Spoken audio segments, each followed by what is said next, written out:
আমাদের জাতীয়তাবাদী দল বলমারি মধুখালী আলফাডাঙ্গার নেতৃবৃন্দ সকলের সম্মিলিত প্রচেষ্টায় একটি শান্তি মিছিল পরিচালনা করছিলাম।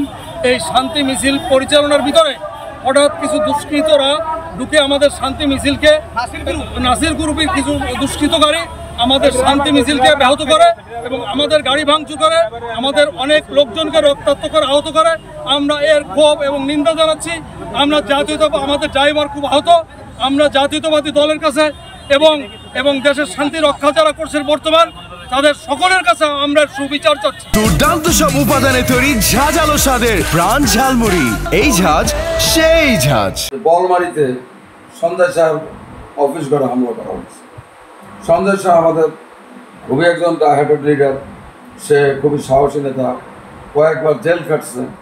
আজকে হাসিনা ক্ষমতা নেই, কিন্তু এরা কারা যে সঞ্জয় শাহর মতো ত্যাগী নেতার অফিসে হামলা করে এবং তাদেরকে পারিবারিকভাবে নির্যাতন করে আহত করে হসপিটালে পাঠাতেছে? এটা তো আপনারা দেখে আসছেন।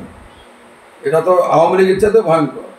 এবং এরা যদি আমাদের দলের লোক হয় তাহলে এদের বিরুদ্ধে তো আইনানুগ ব্যবস্থা নেওয়া উচিত এবং সাংগঠনিক ব্যবস্থা নেওয়া উচিত।